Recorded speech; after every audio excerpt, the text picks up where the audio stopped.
गेले काही दिवस वातावरणातला गारवा कमालीचा वाढलेला आहे आणि खास करून अहमदनगरनं सर्व शहरांना मागे टाकलेलं आहे। यावेळेला थंडीच्या बाबतीत अहमदनगरचं तापमान हे 6.7 अंश सेल्सिअस नोंदवण्यात आलंय।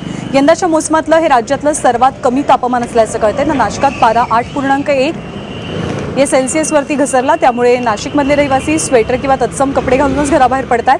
तर अनेक ठिकाणी थंडी एन्जॉय करण्यासाठी शेकोटी आणि हुरडा पार्टीचाही बेत आखला जातोय।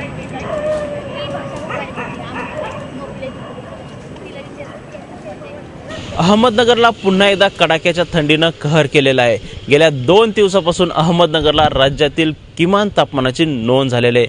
अहमदनगरला तब्बल 6.7 अंश सेल्सिअस किमान तापमानाची नोंद झालेली आहे। यामुळे नगर शहरावर सध्या धुक्याची चादर पसरलेली आहे। या कडाक्याच्या थंडीपासून संरक्षण करण्यासाठी अनेक नागरिक जे बाहेर पडत आहेत ते स्वेटर, मफलर यासारखे उबदार कपडे घालूनच बाहेर पडताना पाहायला मिळत आहे।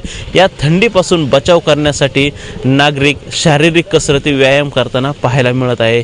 एरवी या मैदानाकडे फारशी गर्दी होत नाही, मात्र जसजशी थंडीचा कडाका वाढू लागला आहे तसतसे या मैदानाकडे नागरिकांची गर्दी होताना पाहायला मिळत आहे। या थंडीचा सर्वाधिक फटका शाळकरी आणि लहान मुलांना होत असला तरी या थंडीचा शेतीलाही काहीसा फायदा होणार आहे। त्यामुळे सध्या तरी नगरकर या गुलाबी थंडीचा आनंद घेताना पाहायला मिळत आहे। कॅमेरामन कुणाल जायकरसह पांडुरंग रायकर, एबी माझा, अहमदनगर।